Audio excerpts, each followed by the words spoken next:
नमस्कार, मैं उम्मीदवार हम हैं दिल्ली में। हमारे साथ हैं डॉक्टर दुआ साहब। दुआ साहब जो देश के सबसे बड़े पंच हैं, सीजेआई बी.आर. गवई साहब, उन पर जूता फेंक दिया एक व्यक्ति ने। सनातनी खुद को बताता है वो। उसका कहना है कि गवई साहब ने हमारी आस्थाओं को चोट पहुंचाई थी, हम सनातनी हैं, हम बिल्कुल बर्दाश्त नहीं करेंगे। पूरे इस मामले को किस तरह देखते हैं आप? जर्नलिस्ट महोदय, ये गवई साहब पर जूता नहीं, एक सीजेआई के पे जूता नहीं, ये जो है एक समाज के ऊपर जूता डाला गया है, मारा गया है कि जो दलित हैं, जो क्षुद्र हैं, वो क्षुद्र है। मैं सनातनी हूं, मैं जो है भक्त हूं आरएसएस का, मैं भक्त हूं मोदी का, मैं जैसे राम का भक्त हूं, मैं आई लव यू मोहब्बत का विरोध करने वाला हूं। ये दर्शाता है समाज को। तो ये समाज पे जूता है। गवई साहब एक दलित से है, अच्छी बात है।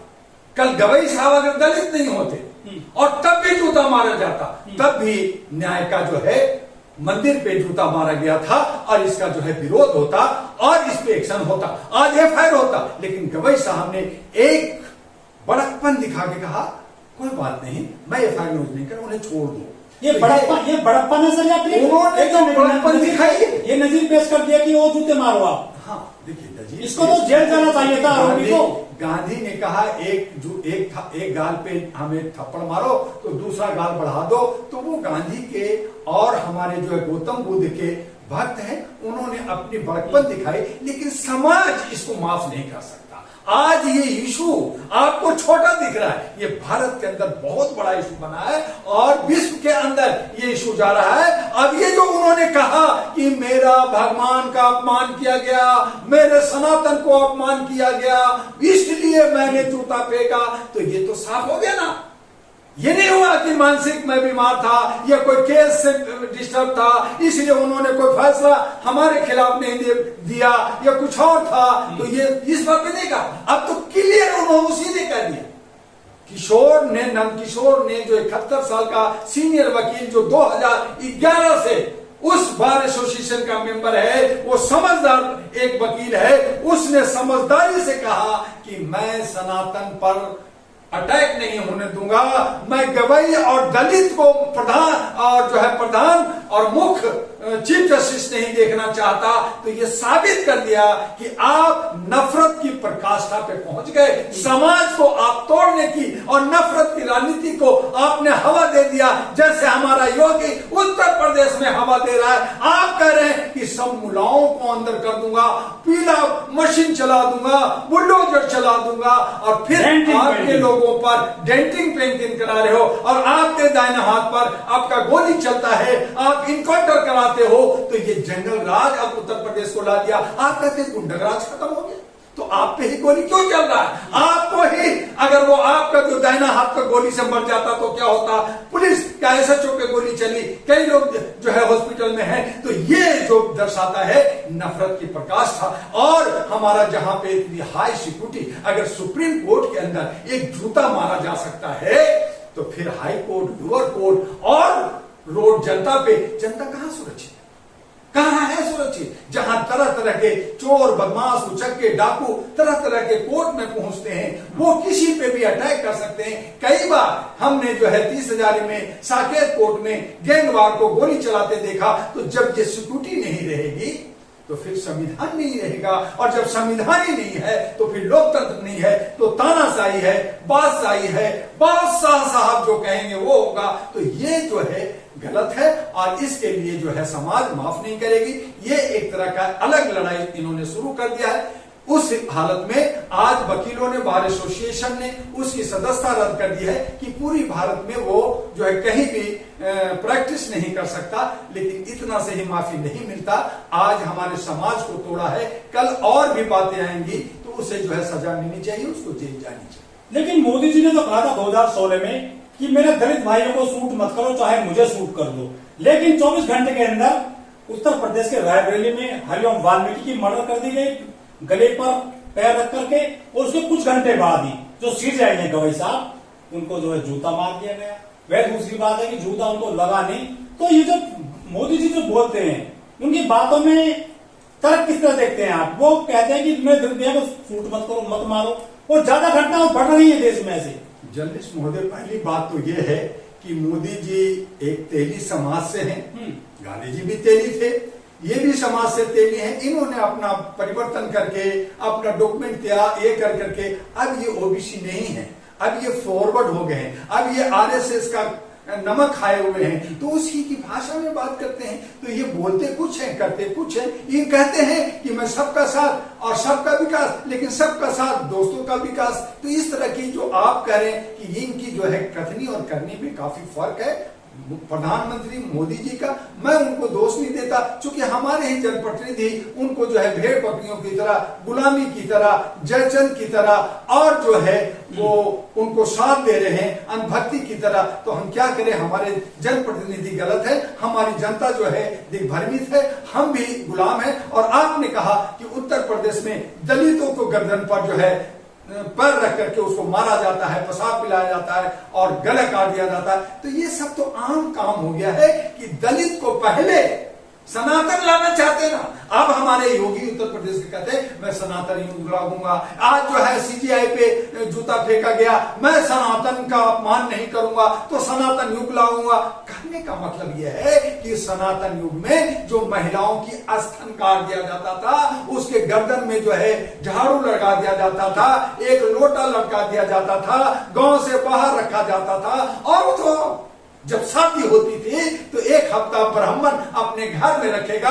और तो और अगर एक बच्चा पैदा ले गया तो चूंकि पहला बच्चा हिस पुरुष होता है, ज्ञानी होता है, थोड़ा दिमाग मजबूत होता है, तो वो ज्यादा दिमाग वाला ना हो जाए, ज्यादा शिक्षित ना पढ़ने ना लगे, तो उसको जो है गंगा में नहा दिया जाता था। आज भी जो है साउथ में जाइए तो दासी प्रथा है। 16,000 लड़कियां जो उनको दान दे दिया गया, कहां?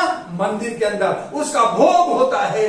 कौन कर रहा है? ये ब्राह्मणवादी, ये कुछ चंद लोग जो 2-3% हैं। तो मोदी जी जो है उसी से प्रभावित है, उसी के टीम में है, उनके लिए वो काम कर रहे हैं। अब वो दलित नहीं अपने को मानते, वो अपने को फॉरवर्ड और ब्राह्मण मानते हैं। वो कहते हैं मेरी मोक्ष की प्राप्ति हो गई है, मैं स्वर्ग में आ गया हूं, मैं विष्णु के अवतार हूं, मैं बायोलॉजिकल बच्चा नहीं हूं। कई बार रोध हो लेते हैं, कुछ कह लेते हैं। तो इस तरह से आज हमारी जो है लोकतंत्र खतरे में, क्या बल्कि यूं कहें कि लोकतंत्र खत्म हो गया है। आज हमारा संविधान का खाली एक परचम दिखाने के लिए रह गया है। ना हमारा मौलिक अधिकार है, ना मेरा जो है संविधान का प्रेम्बल है, और न ही हमें जो है कोई ऐसी चीजें जो समानता देखने को मिल रहा है। हम हर तरफ अपने आप टूट रहे हैं, बट रहे हैं, और देश का बर्बादी ये सब लोग लिख रहे हैं। कुछ लोग कह रहे थे कि गवई साहब ने हिंदुओं की आस्था पे चोट करी थी, विष्णु की प्रतिमा को लेकर जो टिप्पणी करी थी कि कुछ काम अपने भगवान से भी करवा लीजिए, कुछ याद कर लीजिए। उसके बाद से जो बाबा हैं, कथावाचक हैं, अनिरुद्धाचार्य, उन्होंने कहा था कि हम छाती फाड़ देंगे किसी जैसे आपकी। तो क्या उसी को लेकर ये पूरा तैयार की गई थी, पूरी ये जो पूरी परिकल्पना है, जो जूता फेंका गया है? यदि अनिरुद्धाचार्य पहले ही कार्रवाई कर देते तो घटना हो सकता नहीं होती। जर्नलिस्ट महोदय, सुप्रीम कोर्ट हो या हाई कोर्ट हो या लोअर कोर्ट हो, कोई भी कोर्ट, उनकी एक सीमा होती है। उस सीमा के अंदर वो काम करते हैं। उनके ऊपर एक बोझ होता है। आज 6 करोड़ केसेस पेंडिंग है, बहुत कुछ देखना होता है। लोग तरह तरह की बातें करते हैं, ऊंच नीच करते हैं। गवई साहब को एक टारगेट बना रहे हैं कि आप जो है दलित से हैं।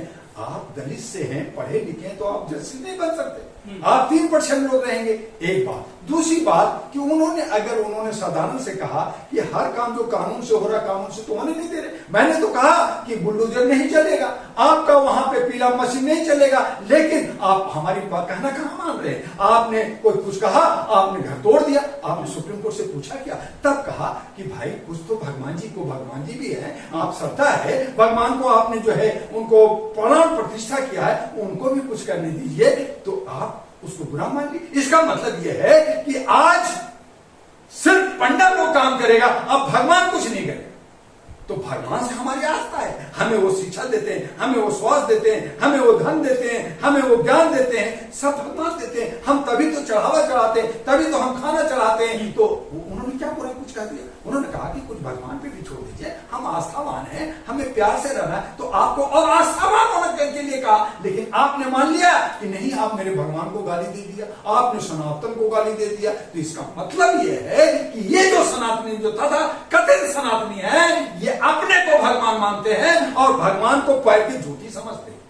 कुछ लोग ये भी कह रहे हैं कि सीजाई साहब की मदर है जो कमला ताई, वो सन के 100 वर्ष होने पर कार्यक्रम में उन्होंने इग्नोर कर दिया था, इनकार कर दिया था जाने से, ये उसका बदला लिया गया है सीधे साहब पर जूता फेंक करके। देखिए वो व्यक्तिगत मामला है। गवई साहब और उनके परिवार, उनकी बीवी जो है बुद्धिस्ट को मानते हैं, वो दलित हैं, बड़े लोगों के बीच में जाए उनके भाई कहीं छुआछूत लग जाए, कहीं पे वो हो जाए तो फिर उनको कहेंगे जी इनका भी जो है धोवन किया जाएगा, इनका भी जो है 8 तिरुपति मंदिर से जैसे हमारे राष्ट्रपति को वो पूरा जो है शुद्धिकरण कर करके तब राष्ट्रपति भवन में गए। तो उन्होंने कहा कि अगर मैं जाऊंगा वहां पे बड़े बड़े सामंती लोग रहेंगे, बड़े बड़े ब्राह्मण लोग रहेंगे, बड़े बड़े पंडित और बड़े बड़े साधु रहेंगे, मैं वहां जाऊंगा तो वो अशुद्ध हो जाएंगे। तो उन्होंने अपनी बचा लिया, वो नहीं गए। तो इसमें दुश्मनी किस बात का? आप उसको गलत तरीके से, आज चीफ जस्टिस का बीवी है तो आप उसको घाट पे बोला रहे। एक गरीब उत्तर प्रदेश का, बिहार का या कहीं का भी अगर दलित है जिसके साथ अपने पैर धोते हैं, उसके घर में खाना खाते हैं, आप उसको क्यों नहीं बुलाए? आपने राष्ट्रपति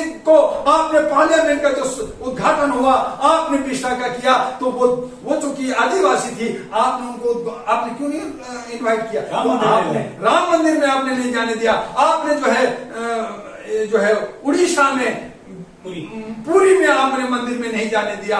तो ये सब को देखते हुए अगर गवई साहब की बीवी ने नहीं दिया तो अकलमंदी किया, और आप उसको आन बान शान और आप कहीं खरीद करो। जैसे मोदी जी हमारे सीजे, ये पहले सीजे जो पहले थे, उनके घर में जाके, चंद्रचूड़ के घर में जाके पूजा पाठ में साथ दिया, तो उस पे भी सवाल उठा कि ये जो है संवैधानिक पद पे आप उसके, जब तक वो पद में है ऐसा नहीं कर सकते, कहीं ना कहीं आप उसे दबाना चाहते हैं, कहीं ना कहीं उस पर एक प्रेशर बनाना चाहते हैं। तो ऐसी सूरत में नहीं गए तो अच्छी बात हुआ। अब उसको इशू बना दिया तो क्या आप जूता मारोगे?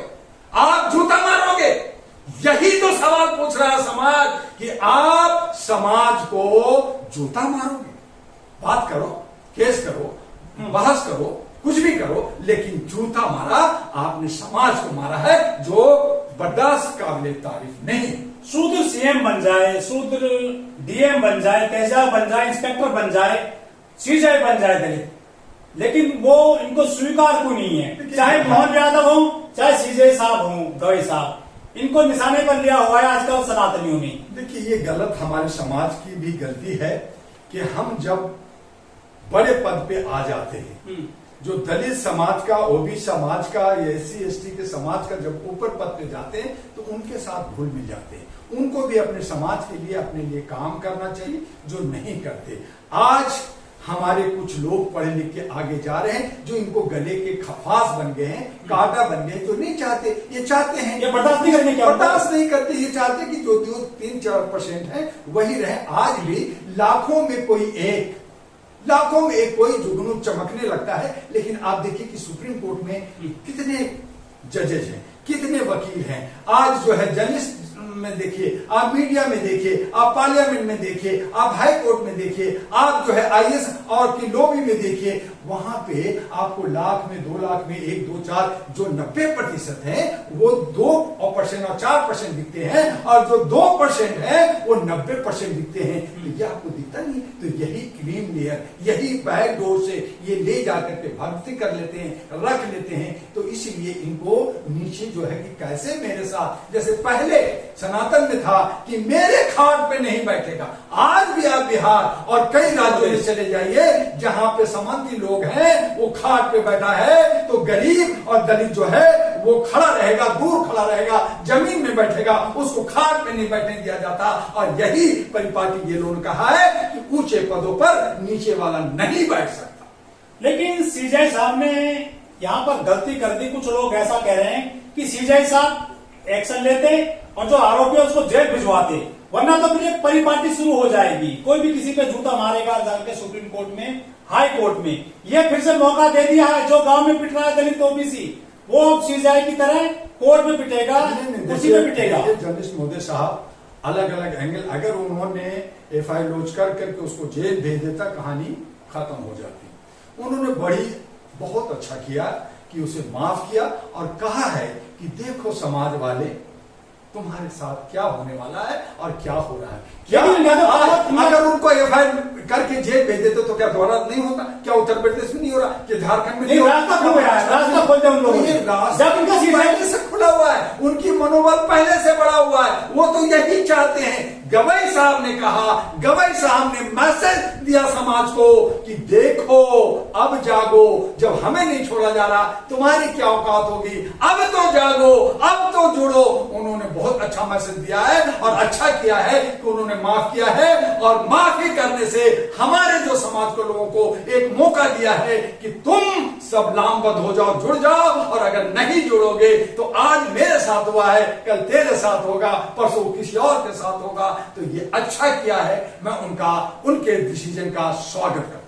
लेकिन यदि उसको जेल भेजते, दंडित करते, तो एक लंबी लकीर खिंचती कि कोई अगर ऐसा दोबारा करेगा तो उसको अंजाम भुगतना पड़ेगा, लेकिन वो ऐसा नहीं कर सके। देखिए, ऐसा करने से एक व्यक्ति को आपने तो सजा दे दी, लेकिन नजीर तो पेश होती ना, नजीर लंबी लाइन खींचती। एक लंबी आपने उसको सजा एक दे दी तो कहा ठीक है साहब उन्होंने ऐसा किया, उनको सजा मिल गया, बात हो गई खत्म। लेकिन यहाँ जब समाज की बात आती है, जहां पे आपको एक अलग शर्मिंदा महसूस कर रहा है, शर्मिंदा महसूस कर रहा है, आपने पूरे देश विदेश के तमाम ऐसे दलितों को मुंह पे जूता मारा है, तो कितने लोगों को आप जेल में, कितनी बड़ी पोस्ट है। हाँ, इसीलिए अब समाज को सतर्क होना होगा, उसके लिए एक मैसेज है, उसको देखना होगा। एक को सजा देने से ये मामला खत्म नहीं होता। ये जहर जो कानून है उसको सख्त से मजबूत करना होगा।